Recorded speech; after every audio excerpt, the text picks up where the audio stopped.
Without further ado, let's get into our first game of this show match series, spawning in the bottom left position as our blue Zerg player playing for Team Quantic Gaming. It is HyuN. He is our reigning champion in this King of the Hill. But here is the next challenger from Russia, spawning in the bottom right position as our red Protoss player is going to be WhiteRa. So like I said, if you haven't tuned in to matches here for the Heart of the Swarm King of the Hill, brought to you by SC2TV.RU, then keep you up to speed on things. HyuN has been tearing it up for quite a while now in this scene. He has defeated the last two competitors in a row, and in fact, I wasn't even a part of this before them. That's how long he's been taking nerds out. So I'm really interested to see how WhiteRa, with his vast experience with Heart of the Swarm, he's been playing it full-time basically since the beta started. I'm really curious to see how he's going to handle a monster like HyuN, who isn't as limited or restricted to builds as maybe some other players. He doesn't rely on any particular strategy to win. He's a very strong Korean Zerg player. GSL Code S player, just had a great tear through Code A. He is a very, very scary Zerg to have to play against. I'm actually going to flip our overlay here. And this probe from WhiteRa is going to do a little poking. Pylon is going to go down on the low ground in the natural, so it looks like WhiteRa will be going for a fast expand, possibly of the Forge variety. This is a pretty standard opener for Protoss versus Zerg, especially in Heart of the Swarm. It's still very viable to go for the Forge expand. Sometimes we're seeing a little more Gateway expands in games that I've cast and watched as well, just because the Mothership Core opens up some early defensive possibilities. But WhiteRa knows about the expansion. He doesn't get a hatchery block off, but he's going for a Nexus first build anyway, so he wants to be as economical as possible. We have a Forge now on the way, so this is looking like a pretty standard opening out of both of these players for a Zerg versus Protoss. Now, Heart of the Swarm brings a couple of new options to the Zerg versus Protoss matchup. Of course, in the early game, as I said, we have the Mothership Core. Most of the new things for the Zerg early game don't particularly affect this matchup that much, though. The fast Roach Burrow is generally taken care of by the Forge opening of a Protoss player because you have a cannon to deal with anything that could possibly come in undetected. So we'll likely see HyuN bust out some new units later on. The Viper has become an incredibly popular unit for dealing with ground-based armies, as well as being able to pull the expensive air forces of Protoss players out. Now, WhiteRa does scout the fast third of HyuN, so he knows that he's going to be pretty safe to go through with his build. HyuN is not going for any kind of really fast aggression, and these Zerglings are mostly trying to deny any possible proxy pylons. This Zergling wants to scout, make sure, okay, well, there's not much to see here. He just kind of runs it in anyway. The Overlord is totally safe, and the Nexus is done for WhiteRa, so with his gas now finishing up, he's going to be throwing down a Cybernetics core once this gateway completes, and there it goes. His tech decision is going to be made after this, of course. He could go Robotics Facility, but WhiteRa in particular is really been favoring Stargate play. I've casted a couple of show matches of him before. He really likes Oracle openings. We'll have to see if he's still into that as much as he used to be. I'm looking forward to a really great match. WhiteRa has definitely seen the up and downs of a lot of the different changes in this matchup. I remember casting a match between him and Demaga, where he went for a charge lot Void Ray build and got shut down pretty hard by Ultralisk. So maybe he's going more into the air composition. We'll have to see, but I really like that Heart of the Swarm's kind of busted out these additional options for players. So still no gas for HyuN yet. He wants to drone up, get saturation on his third possibly before he moves in any kind of gas play. And WhiteRa is starting a Stalker. His Cybernetics core is complete. No Warp Gate started yet. He has a bit of gas, so I'm wondering when he's going to throw on his tech and what kind of tech it will be. He's just now placing the first pylon in his main base, I guess the second pylon, but that will most likely be the pylon where he tries to put his tech. Putting it inside the natural base is kind of scoutable by units that come up the ramp, but it is going to be a Stargate now for WhiteRa, so he's going to put it in the top of his main base. I guess it's a little bit difficult of an area to check. Most Overlord scouting paths will try to check these areas, but a Zergling did get in, so he does have a reasonable idea of what WhiteRa has, but HyuN actually barely almost loses a queen. That was really close. I was looking at that Zealot, I was mesmerized by how close that was. We have a Mothership Core on the field for WhiteRa now, And this opens up a bunch of new possibilities for taking early third bases as well as putting on pressure. And WhiteRa will take a third base now that this Mothership Core is out. Of course, for anyone that doesn't know, it has the 3 abilities: the Mass Recall, which brings all units with the Mothership Core back to a target nexus. It has the Photon Overcharge, which gives a massive, powerful, long-range cannon to a nexus for a whole minute. And it has Time Warp, which creates sort of a field of distortion that slows down units for half a minute. WhiteRa's going to poke forward with the Stalker. Maybe he wants to pick off a drone. He's just going to back off, but he is going to be going for an Oracle switch now. Did HyuN scout the Stargate? No, he does not know about the, the Oracles that are going to be coming towards his base soon. The first one is about to complete. We should see WhiteRa save up for a second one. Moving in with 1 Oracle is typically a little bit difficult because it's harder to deal with queens, of course. But 2 Oracles can handle that quite nicely. And HyuN's being a little bit aggressive with these Zerglies, moving around across the map. He's been going for a lot of map vision, trying to scout bases. Maybe, you know, WhiteRa's one of those players that does some crazy stuff sometimes, so you really want to make sure you can keep his special tactics in check by scouting very diligently. And it looks like WhiteRa's first Oracle is going to head over to the third base. There are 2 queens here, though. Is he going to be able to get anything? It doesn't look like it. Another queen already in the main base to zone this out. WhiteRa needs to get this Oracle out of here. Its health is so low.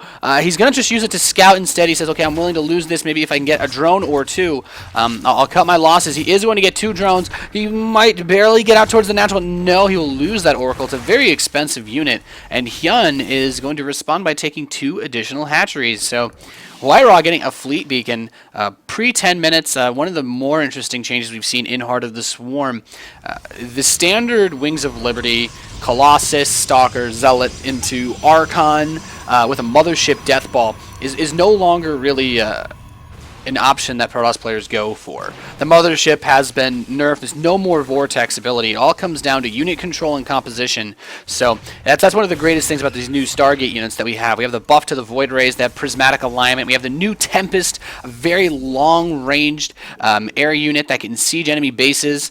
And of course, we have the buffs to the Phoenix range and the addition of the Oracle, as I stated before. So HyuN has some Zerglings out in the field. He's going to be going for the Hydralisk composition, which makes sense versus the air army that he might be seeing out of WhiteRa. He saw the Oracle earlier. He saw 2 Phoenix earlier. I wasn't sure if those were both hallucinated, but now he knows. HyuN came in with an Overseer, spouted the Fleet Beacon. He didn't see the double Stargate, but Fleet Beacon off of 1 Stargate isn't not really much of a tip-off there, so he knows now that WhiteRa is going for this air composition. He's going to build a lot of Hydralisks. He's getting that new upgrade for Zerg, which gives you the Hydralisk speed, and he's going to start his Spire. So now we might be getting a little bit closer to seeing some of the new interesting things that Zerg players have available to them. Once you get the Hive, of course, you can begin to build those Vipers, and those are very, very powerful spellcaster units that can pull opposing units towards you and really just disrupt things, like grabbing the expensive units and pulling them away from the safety of the battlefield. So I'm really interested to see how this is going to work out. He's going to lose 2 of these Phoenix, though. A little careless. HyuN moving out with a nice Hydralisk count. The Hydralisk speed upgrade is done, and that was added for Heart of the Swarm to allow Hydralisk some more mobility off of creep. The Zergling's trying to poke in. He wants to see the natural. He's trying to find the best place to attack, but there are a lot of photon cannons here. He's going to activate the photon overcharge on the Nexus, and there are 2 carriers. Those Hydralisks are trying to do as much damage as possible, focusing down the photon cannons. The Mothership Core is in jeopardy. He's going to throw a Time Warp on the Hydras. There are only 2 carriers to defend here now with this 1 photon cannon. The interceptor count is looking reasonable. Of course, these little indicators on the below the health bar let us know that they both about full on interceptors. Nice little poke by HyuN. WhiteRa will have to immediately remake his Mothership Core and these photon cannons. And at the same time, HyuN's Spire is complete, so he hasn't gone for a Hive. There's no Infestation Pit on the field. He's not going for Infestors. It looks like HyuN wants to just go for big Hydralisk, Mutalisk play. We actually have 9 Mutalisks on the way, and I think that's very interesting to go for Mutalisks versus this air composition, just because, of course, the Phoenix deal very well with it. But WhiteRa making 4 carriers at a time is really trying to pump into a massive powerful air army, and this is what WhiteRa is known for. And HyuN with the Hydralisk play, it's going to be smart to use that against this. I'm not sure that Mutalisks have enough DPS to actually kill carriers until you get a really crazy amount. But I guess that's going to be the interesting thing. Maybe HyuN has seen this playstyle enough to know that he can do a lot of damage with Mutalisk versus this, maybe because carriers not super fast, Void Rays also not very fast. It's going to be interesting. Here come the Mutalisks towards the 4th base of WhiteRa. The Nexus is almost complete. There is a probe here and some pylons. HyuN's going to see this. He's moving up towards that there's the main base of WhiteRa. There isn't really any tech here, though, so all he can really do is try to grab probes. But the other thing to note is that there's no storm on the field for WhiteRa either, so he doesn't have any AoE to deal with a large Mutalisk fleet if they get up to crazy high numbers. And a lot of the probes in the main base are going to go down. HyuN's going to dodge these. Now, of course, Mutalisks got a buff in Heart of the Swarm. They have tissue regeneration as a passive ability that makes them heal at almost double the rate, so they heal very, very quickly when they take damage, of course. As we see, most of them are full health right now. We did lose 2 of them earlier on, but alas, another Mutalisk poorly rallied into WhiteRa's base. He's going to try to escape. Oh, but not able to. However, the Mutalisk numbers are growing for HyuN, and this is really interesting, trying to abuse the mobility. I think we're going to see a bunch of Phoenix come out, though, and I'm just not so sure that Mutalisks are what you need to deal with this. I could be wrong, but HyuN is now going to take the rest of the remaining bases on the map for the most part, even on WhiteRa's side of the field. He is just going to try to keep WhiteRa home forever with this Mutalisk ball, and then just slowly build up the Corruptor count that he wants. We have Corruptors actually on the way now. But we don't really see too much in the way of a ground army.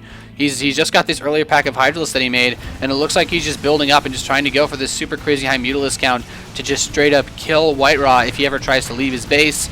But here we go. Oh, the Mutalisks get caught by WhiteRa's army, and a lot of these die very quickly. This carrier ball is very, very strong. The Phoenix, keep in mind, they got a range buff for Heart of the Swarm. They have 5 range now compared to 4, and the upgrade still gives them +2, so they can move up to 7 range if WhiteRa wants to do so. He's getting that +2 ship weapons now for his carriers and Void Rays, and that'll also buff the interceptors that come out of the carriers as well. So this is looking to shape up to be a pretty late game matchup. I'm really interested to see how the Mutalisk Corruptor Ball is supposed to deal with this. This is a very, very strong army. A lot of Zerg players have actually had a good amount of difficulty dealing with this. I think without area of effect damage, though, Hydralisks as well, I find to be pretty strong.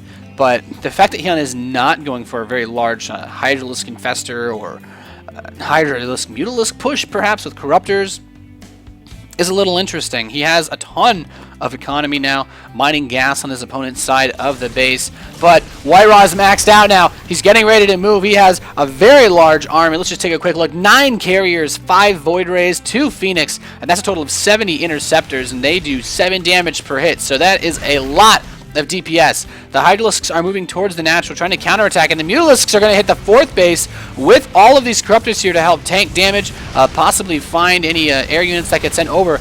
And HyuN's just going to try to walk into WhiteRa's base. He's pulled the air army back, and what HyuN has done is bought himself some time, because now he's gotten his infestation pit up. He's got that +2 flyer attack about to finish, and HyuN, he's moving in. The carriers, is he going to engage? No, the Void Rays activate their prismatic alignment. That makes them almost twice as powerful versus these armored units, and backing off, great decision. He's burned the cooldown on it, actually, so the Void Rays will not be able to overcharge, align their prisms for another 30 seconds, so a nice little bait there from HyuN, and he's getting ready to again to just move out, and I think this would be a really good engagement for him if he can catch the Void Rays now with the Corruptors without having that ability. But he could just be trying to bait out some more harass, kill another photon cannon or two, but no, he's going to move in. Corruption hitting the carriers for WhiteRa.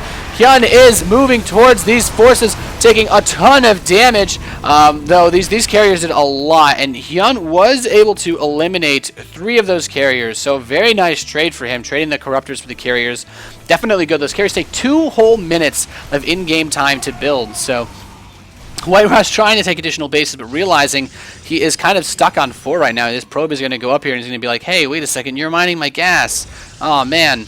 But WhiteRa's going to move out now. He's got that big Air Force ready once again to try to push out towards the base of HyuN. He's going to move with the Corruptors. I love this. He's got 2 Archons in here that deal tons of splash damage. Look how many of these Corruptors are going towards the orange and red health. He can't deal with those, and all those Mutalisks actually evaporated in that engagement, so this is pretty big. The carrier Void Ray Ball is moving towards HyuN's base. More Corruptors are here, though. He's going to get a pretty good flank from the side on the carriers. HyuN has taken out a good number of these. There are only 3 left. One of them is very low health, but the Void Rays activate the Prismatic Alignment, and they are going to blow these Corruptors to pieces. Nice trade for WhiteRa. He's still maxed out. He still has tons of money. He's going to immediately rebuild on carriers. And HyuN, I don't know if he has the gas to make enough Hydralisks to actually kill this. He's brought them back home, but he only has +2 attack, no armor upgrades, and no armor upgrades versus these very high DPS +3 attack carriers. I feel like these Hydralisks are just going to get torn to shreds. WhiteRa has such a scary force right now. I have no idea what HyuN is going to do about this. He doesn't have any Vipers to pull out units in single file and just focus them down one by one. But WhiteRa is going to cannon rush the 11th base of HyuN. We have Void Ray carriers, though, moving up, and he's just going to go for systematically kill all of HyuN's mining bases. HyuN's advantage, of course, is that he has these bases on the top right area.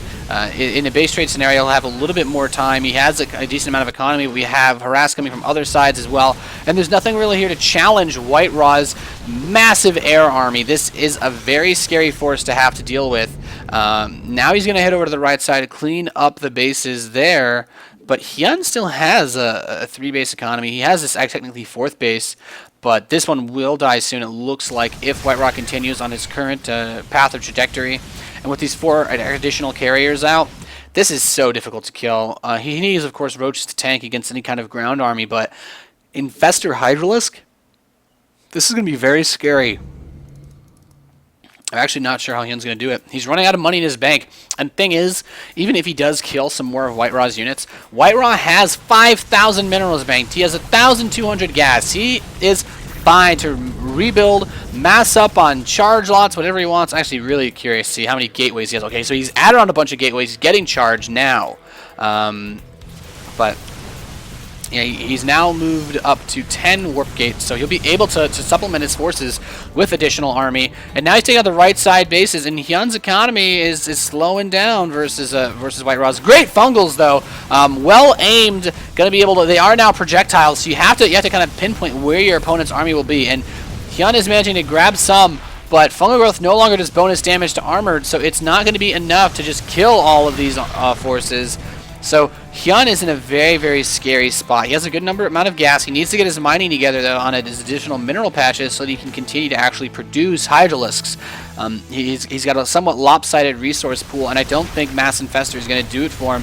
More fungal growths are going to go down on these stacked air units. It is a lot of damage, and the fungal growths are great, but the carrier's range is so far, and the High Templar are going to come in and drop storms on these. We should see some feedbacks. There we go. Storm hits the Hydralisks.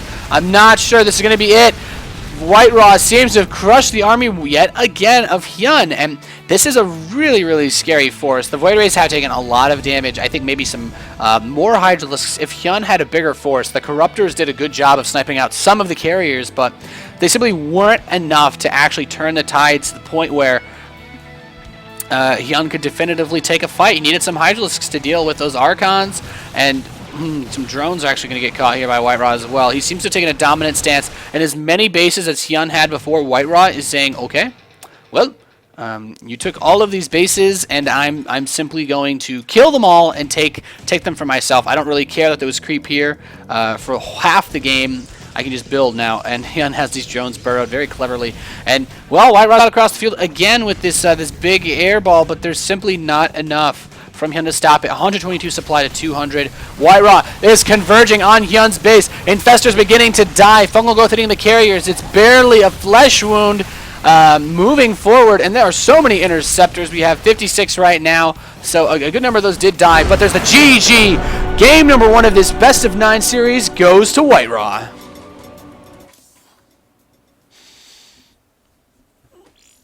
That was pretty sick.